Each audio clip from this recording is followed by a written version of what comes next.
it's not going to happen for you. Not in a million years. But after that,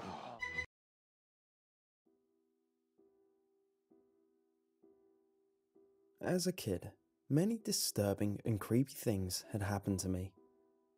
One of these events still haunts me. The day of my grandfather's funeral. I never really knew him, but my mother still insisted that I go. I don't remember much of it, but what happened during it is not important. When we got back home, we were welcomed by the sight of our front door wide open. While my mom was concerned for any furniture that may have been stolen, I was more concerned about finding my cat, Buttons, because I loved her. Unfortunately, my mom and I searched the entire house, but we couldn't find her. My mom tried to comfort me by telling me that she would be found by the Humane Society and returned to us. How wrong she was. Before I say more, I should talk about how I hated the basement in our house. First off, it's a basement, and I was 6 at the time, so that should explain itself. Secondly, it's because of my sister. She made me watch horror movies with her from time to time, and I was a very gullible kid back then. Eventually, she told me about the boogeyman. That was what stopped me from ever going back down.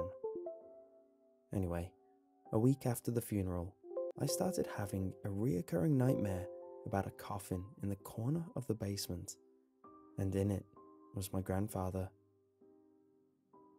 In the nightmare, I was moving towards the coffin against my will and stopped a few feet away from it. Suddenly, my grandfather would sit up, like how Michael Myers would in the movie, and begin to climb out of the coffin. Then he would make his figure bend and snap at unnatural angles, and then charge at me like an athletic sprinter. I never told anyone about this until now. I had this nightmare for about 2 months in a row, and about 3 times a week. I swear one time that I actually heard my grandfather calling my name through the air vents. I was terrified at the thought that my nightmare might actually be true. But that was impossible, I thought to myself. I don't know why, but I had grabbed my board game die and then used them to make decisions for me. If both dice equaled either 1 to 6, I would go down to the basement, and if I rolled a 7 to 12, I wouldn't. I rolled a 2 and a 3. Building up my courage and holding onto the only weapon I could find, a plastic pirate sword, I opened the door to the basement and began to creep down the old, creaky stairs. I turned on the light and turned the corner, with my toy weapon ready by my side. I was relieved to find that my grandfather's coffin was not in the corner of the room. There was something else in its place. What I saw when I came off the stairs was confusing to me at first. I had seen a small box with a thick layer of dust on it and a hole on the side of it. The hole looked as though it had been clawed open. When I walked over to the box, I tapped it with my toy sword. It didn't move. That was a good sign, because that meant there wasn't an animal in it, at least not a live one. When I opened the box, I found my pet cat, Buttons. Except she didn't look how she should have looked. Her fur was covered in mud and a red liquid. At the time, I didn't know about death and blood and all that. I touched the corpse of my beloved pet, hoping that she was okay. I was confused because my mom had assured me that she had run away. I picked up the box with my friend in it and brought it upstairs. I remember it having a horrible odor to it, but I didn't care. I just wanted to show my mom. As I climbed up the stairs, I heard her talking to my aunt, who visited her from time to time. I guess she heard me close the basement door, because she called me over.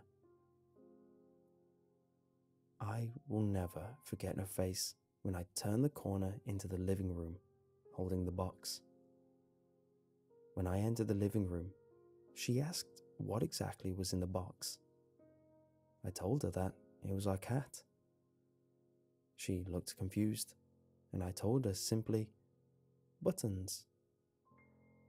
Then, all the colour from her face disappeared, and my aunt looked over to her with a confused look on her face.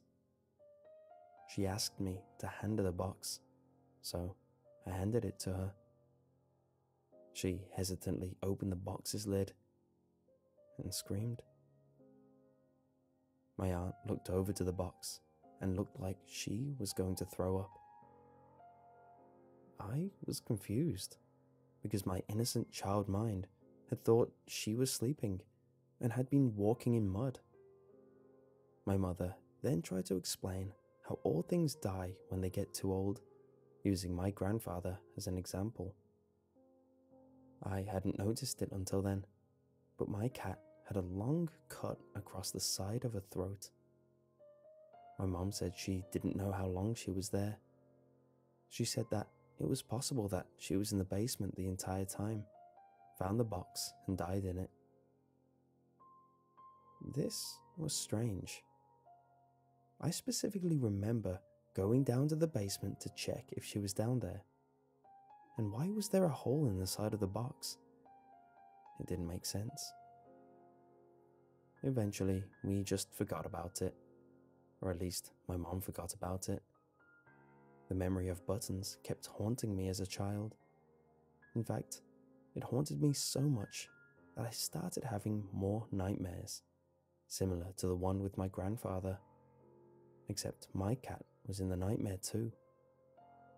My grandfather would sit up like he usually did, but holding buttons in his arms instead of getting out.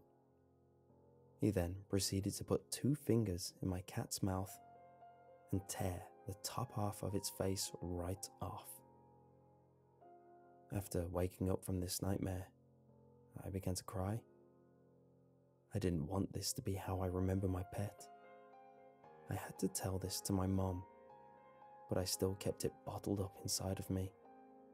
And so, I kept another secret from her.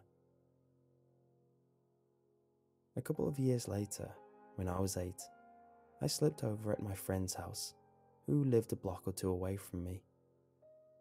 He didn't know about my cat, or any of my nightmares. He was about the same height as me, about 3 feet tall. He had blonde, wavy hair, and I had brown, straight hair. He was more athletic than me, but I could keep up with him. I'm rambling. Anyway, I went to his house for a sleepover because he had told me he got a new cat and wanted me to see it. Since I adored cats, I agreed. My mom packed my PJs, a movie if we got bored, and a packet of gummy worms, to share of course. Once I got there, his dad opened the door and he was behind him, holding the new cat. He wasn't a kitten, but he wasn't that old either. He explained to me that his name was Socks, because of his white feet. Socks was full of energy and never seemed to run out of it. Eventually, he trotted off to the kitchen, and I pulled the movie out of my bag. My mum knew exactly which movie I liked the most. Power Rangers, The Curse of the Wolf was the title, I believe. I'm pretty sure that was the title. Anyway, something like that.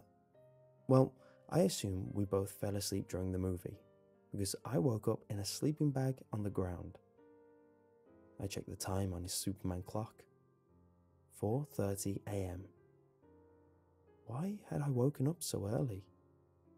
I wasn't a morning person, and even the most morning people didn't wake up that early.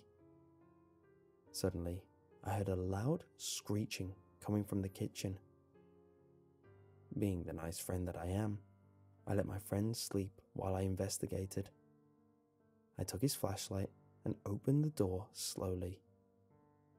It was a good thing his floor was sturdy, because I didn't have cat-like steps. I passed his parents' floor and listened to see if they were awake. I heard his dad snore, and that was the answer. I continued onward to the kitchen to investigate the noise. The kitchen was completely empty. The sound was coming from the basement door. Why? Why did it have to be coming from the basement? I thought about getting my friend to go down with me, but that would be rude since he was sleeping. Gathering my courage, I reached for the door and flicked the light on. At least I didn't have to worry about the flashlight. Slowly but surely, I climbed down the stairs to the basement. I swore I had to be dreaming, because his basement looked exactly like ours. The walls were solid concrete, the left window had a slight crack in it, and the furnace looked identical. Something in the corner of the room caught my eye. It was the exact same box that was in our basement, with the same hole clawed into it and the same smell.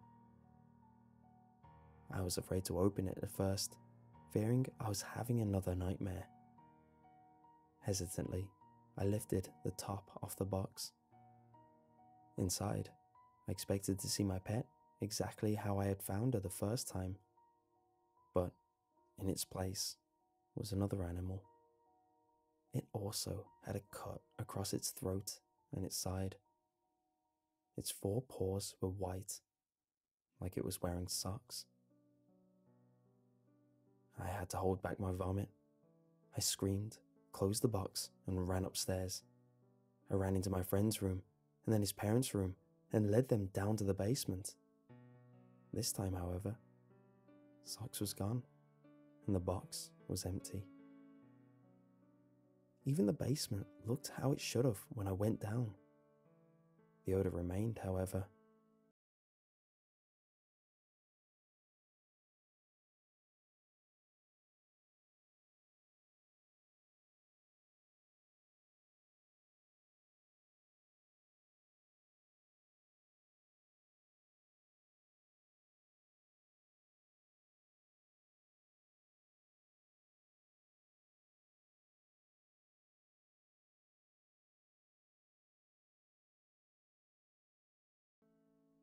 His parents were mad at me for waking them up, because they had to work that day. My friend had no idea what was going on, and passed out on the couch. I was still terrified at what I had seen, and I was confused. Where had Socks gone? I swore I had seen him in the box. I didn't sleep for the rest of the night. I just kept watching the Power Rangers over and over. I didn't want to go back to sleep, fearing that I might have another nightmare. As soon as I saw the sun come up, I walked back to my house. My friend was still sleeping, so I left as quietly as I could. Once I sat down on the couch, I passed out slightly after. Fortunately, I didn't have another nightmare, but something else troubled me. I fell asleep on the couch at 6 in the morning and woke up at lunchtime, but I woke up in my bed. I didn't really pay attention to it until now. Then I leaned over to get a drink of water, but something else caught my eye. It looked like a note that said, "Sweet dreams," written on it very crudely, like it had been written in a hurry. Under the note was what looked like a rabbit's foot. I later found out that it was Socks' foot.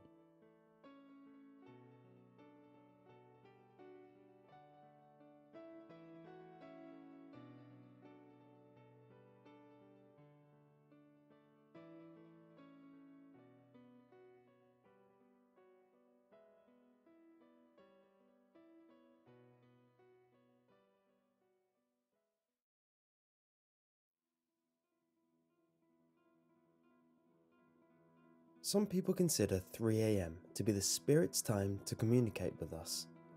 Others think it's the devil's mark. Some even think that when you wake up at this time, someone is watching you.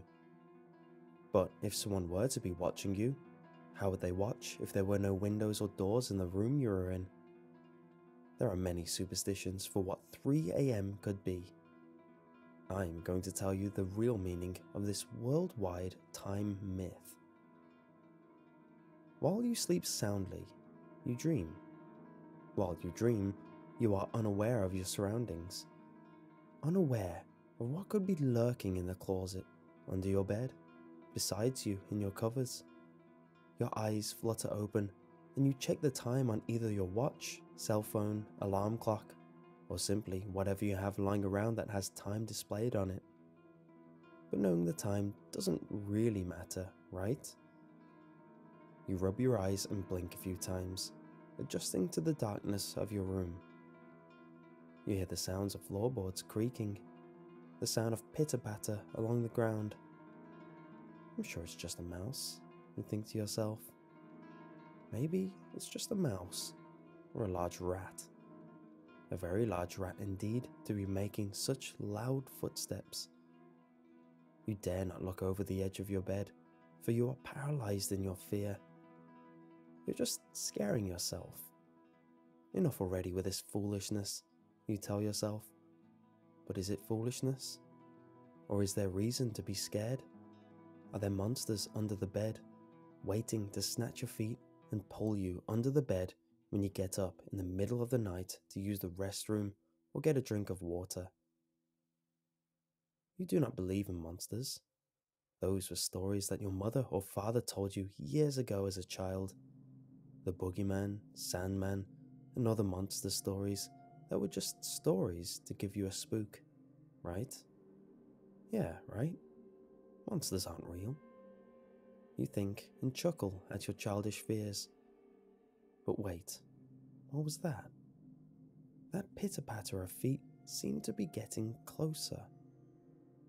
You squeeze your eyes tightly shut as you hear that long, loud screech of your door creaking ever so slowly. Was that a giggle you just heard? No, of course not. Mice don't giggle. Neither do rats. You're being delusional. You open your eyes slowly and stare at your ceiling. There is movement under your covers, the covers that you stay under to provide you warmth and comfort. It's moving towards you slowly in a crooked fashion. It looks as if it's limping beneath the blankets. You are frozen in terror, afraid to move, or else you might just give away your location. You feel something tugging at the loose clothes that you wear. Oh Jesus, what was that? You yank away the covers and throw them away to the ground and gasp at what you see. The creature is lopsided, grotesque in a way that makes your stomach turn in knots.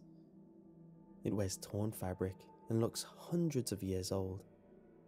It tilts its head to the right and gives you a crooked smile. Its dark eyes without pupils stare at you, unblinking. You slowly begin to push yourself into a sitting position, backing away from the creature. This doesn't seem to bother it though. It simply limps closer and closer to you until it has reached your leg. It pulls itself onto you and begins to crawl, slowly, oh so slowly. It bears that crooked, toothy grin. Its grey skin hangs from its bony body. It smells horrid, a smell you've not come to face before. But you know this smell, even without having smelled it before. It's the smell of rot, but not like any rot. The stingy scent of rot, flesh and blood. What are you going to do? You think and lick your lips, eyes wide, not removing them from the creature. free warranty for life proves why nobody beats a Sisparro used car deal. Call, click, or visit one of Sisparro's convenient locations. We're Southern New Mexico's #1 used car dealer. Get your unbeatable Sisparro used car deal today.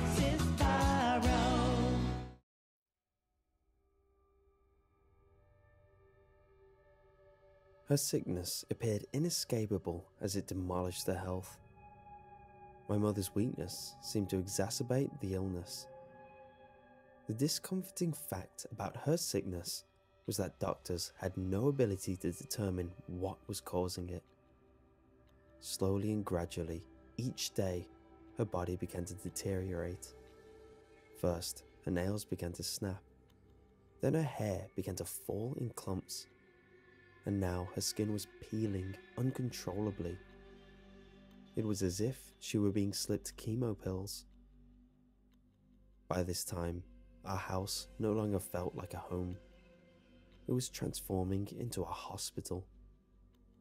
First, she had 1 caretaker, then 2. Now we have 5 in the house. IV bags are strung about her room, and medical supplies are scattered around the house. My mother's bed has become the only place she spends her days. In fact, I haven't seen her leave bed in nearly a week. An inescapable sense of fear slowly invaded my family's emotions. My days were spent entirely thinking about my mother and attempting to research what her possible illness was. I usually spent much of my time on the internet researching things. I had a natural thirst for knowledge, and in this case, I decided to research everything I could find on the internet. However, I had little luck in discovering possible diseases she may have. I would have spent the entire night on the computer, but something drew my attention elsewhere. As I worked on the computer, my peripherals detected something outside. I shifted my gaze to the window and scanned the area in search of abnormalities. I swiftly recognized an obscure figure. Standing by a tree in the woods was a lanky, bony, dark figure. There was little light escaping the reaches of our house, but the minuscule amount that did just barely illuminated the area around this figure. Whatever it was, it stood motionless, just intently staring at our home. I felt rather unsafe and rolled open the window. "Hey!" I exclaimed. However, there was no response. The scrawny figure just remained static, looking directly at me. I felt quite uncomfortable. It was as if he had some agenda or plan and was standing there, just waiting for me to sleep so he may execute his plan then. Though it was a tough battle, I finally managed to discover rest that night. The next morning, I awoke in surprise after a terrifying dream. The rusted springs in my mattress violently creaked, and dust jumped from my covers as I shot up in bed. It was almost as if I had been suffocated by my covers. I fought through the mess in my bed to the window. After looking outside, there was no longer any sign of the abstract figure. I was filled with relief as my nightmare had been swiftly proven false. The previous evening, I dreamt of this abstract figure entering our home. While in the house, he was in my mother's room, whispering what sounded nothing far from gibberish. I was eager to discover what I had imagined was invalid. The next day didn't really differ from the recent schedule. Being the summer, I spent the majority of my time outside. I ran through the woods, exploring and venturing my way through the tall oaks. Before I arrived back at home, I noticed a peculiar sight. On the ground laid several strands of hair. This looked somewhat odd, but as I kept rummaging through the leaves, I noticed things only grew increasingly peculiar. Next to the hair lay several teeth. I also found what looked like human flesh. It appeared as if the skin on someone's hand had been peeled from the bone and muscle. Looking similar to a glove, the piece of flesh laying on the ground next to the other body parts. I returned home filled with curiosity. I decided the best way for me to indulge in this interest was to research it. I looked up random body parts in the woods and did not discover much. I continued searching, but like my mother's illness, I found little explanation. However, this would quickly change. I remembered the disturbing, tall, dark figure standing outside my window. I decided it couldn't hurt to look it up. The results I found were quite unsettling. If what I found on the internet was the same sight I had noticed outside my home, my family and I were screwed. As I read through the articles, it stated the man was a demonic presence attempting to take a human form. Through several failed attempts, it may shed flesh or other body parts. It explained these were merely rejections of the natural human body as it recognized its demon form. It explained, however, it may only take a human presence after sucking the life out of a current human. Only then will the human parts accept this demonic form. They called this creature the Abstract Man. By this time, I felt disheartened as I soon realized the height of this situation. This entity was trying to take the position of my mother. Sure enough, as I stood from the computer, I gazed out the window and was greeted by the now unnerving sight of the Abstract Man. He stood there, almost as if he knew of my newly acquired knowledge. He stared directly at me, now closer than before. His gaze remained unbroken as his face was locked on me. I couldn't make out any human in his face, as he had no eyes, nose, or mouth. The scraggly form was totally devoid of colour or definition. Now feeling disturbed, I remained in bed the entire night, worried for when the Abstract Man would strike. I got up every hour to continuously check on his presence. At 2 a.m, he was closer. At 3 a.m, he crept closer still. At 4 a.m, he was at an unnervingly close distance. At this time, I decided I should alert my parents. I woke them and told them of the man standing outside our house. My father gripped his shotgun and began walking outside. My mother laid in bed in deep slumber. As my father pounded the door open, we both were greeted with a surprising sight. Outside, our lawn remained empty of any presence or entity. I felt embarrassed. I thought maybe I was just seeing things. The following day, my father and mother left for the hospital. Unfortunately, her illness only grew worse. I reserved my beliefs on her sickness due to the fact that little would trust such a ridiculous premise. I sat on my computer, attempting to search more on the Abstract Man, and discovered more that filled me with an unsettling feeling. I discovered this figure tried to destroy any information on itself quickly after taking the form of its host. When my mother came home from the hospital, I was pleasantly surprised. She appeared to have fully recovered. She walked around the kitchen. Overcome with joy, I rushed to hug my mother.